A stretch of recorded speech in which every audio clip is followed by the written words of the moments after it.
Hello दोस्तों, ये कहानी राजस्थान की पुरानी हवेली के बारे में है। 15 जनवरी 2010 की बात है, जब मैं राजस्थान अपने दोस्त के घर पे शादी में गया था। मैं बिहार के रहने वाला हूँ। राजस्थान में मेरा दोस्त रहता है। मैं 13 जनवरी को ही चाचा के कार लेकर राजस्थान के लिए रवाना हो गया। मैं 14 जनवरी को शाम तक राजस्थान में पहुँच गया था। राजस्थान पहुँचने के बाद मैंने अपने दोस्त के पास कॉल किया तो मेरे दोस्त ने कहा कि वहाँ से तुम सीधे हाईवे पकड़ के चले आओ। आगे जाने के बाद तुम्हें एक ब्रिज दिखाई देगा। वहाँ से 2 रास्ता है, एक जो जंगल की तरफ से है, जंगल के रास्ते में है, तुम जल्दी घर पहुँच जाओगे, और एक जो शहर के तरफ से है, उधर से तुम्हें घंटों भर लग सकता है। अभी मेरा दोस्त इतना ही बोला था, तब तक मैंने कॉल को काट दिया और जंगल के तरफ से रवाना हो गया। रात के 10 बज चुका था और ठंडी होने के कारण रात के 10 बजे ही चारों तरफ सन्नाटा छा गया था। अभी कुछ ही दूर आगे बढ़ा था, तभी मेरी गाड़ी रुक गई। मैंने चालू करने की कोशिश की पर चालू नहीं हुआ। शायद ज़्यादा देर चलने की वजह से गाड़ी गर्म होकर बंद हो गई थी। फिर मैं अपने दोस्त के पास कॉल करने के लिए सोचा। मोबाइल निकाल कर देखा तो मेरा दोस्त का 10 मिस कॉल आ चुका था। फिर मैं अपने दोस्त के पास कॉल करने के लिए बहुत कोशिश किया पर कॉल नहीं लगा, क्योंकि नेटवर्क नहीं था वहाँ पे। इस गाड़ी को भी यहीं बंद होना था। अभी मैं सोच ही रहा था, तभी मुझे किसी की पायल की बजने की आवाज़ सुनाई दी। मैं इधर उधर देखने लगा। इतनी रात को इस जंगल में किसकी पायल की बजने की आवाज़ सुनाई दे रही है। जिधर से पायल की आवाज़ सुनाई दे रही थी उधर मैं जाने लगा।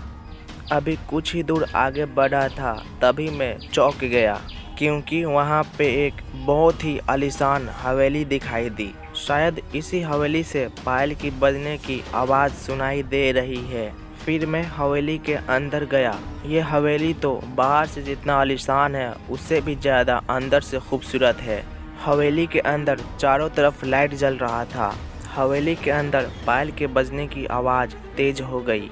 मैंने आवाज़ लगाया, यहाँ पर कोई है, मुझे मदद चाहिए। मैंने जैसे ही आवाज़ लगाया, उसी वक्त पायल के बजने की आवाज़ बंद हो गई। मैंने फिर आवाज़ लगाई, प्लीज़ हेल्प मी। कुछ देर पूरी हवेली में शांति रहा। फिर अचानक से बहुत तेज़ हवाएं बहने लगी और मेरे सामने वाले कमरे की गेट खुली। तेज़ हवाओं के साथ साथ बहुत सारे चमगादड़ उड़ने लगे और उस कमरे से दुल्हन के कपड़े पहने हुई एक औरत निकली। फिर मैंने उस औरत से कहा, मुझे थोड़ा सा हेल्प चाहिए। कुछ देर वह औरत चुपचाप रही। फिर उस औरत के चेहरे से घूंघट हट गया और बहुत तेज़ भयानक आवाज़ों में बोली, चले जाओ यहाँ से, यह हवेली मेरी है, मेरी है। इतना बोलना ही था कि हवेली की सभी लाइटें बंद होने लगी। डर के मारे मैं उस हवेली से दौड़ के बाहर आ गया। एकाएक हवेली की सारी लाइटें बंद हो गई और चारों तरफ चमगादड़े उड़ने लगे। पूरे जंगल में उस औरत की आवाज़ें गूंजने लगी। मैं दौड़ के अपने गाड़ी के पास आया और ऊपर वाले के नाम लेकर गाड़ी को चालू किया। गाड़ी चालू हो गई और मैं बहुत तेज़ी से वहाँ से निकल गया। अब सीधे मैं अपने दोस्त के घर पे पहुँचा। मेरा दोस्त मुझसे पूछने लगा कि इतना देर क्यों हो गया आने में। फिर मैंने जंगल की सारी बातें बता दी।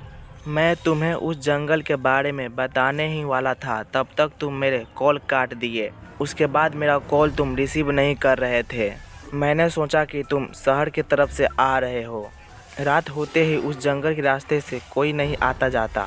गांव के सभी लोग कहते हैं कि उस जंगल में एक पुरानी हवेली है और वह कोई औरत नहीं बल्कि एक चुड़ैल है। तो दोस्तों, ये कहानी आपको कैसी लगी हमें कमेंट में ज़रूर बताइएगा। ऐसे ही कहानी सुनने के लिए हमारे चैनल को सब्सक्राइब कीजिए। अगर ये कहानी आपको अच्छा लगा हो तो हमारे वीडियो को लाइक ज़रूर कीजिएगा।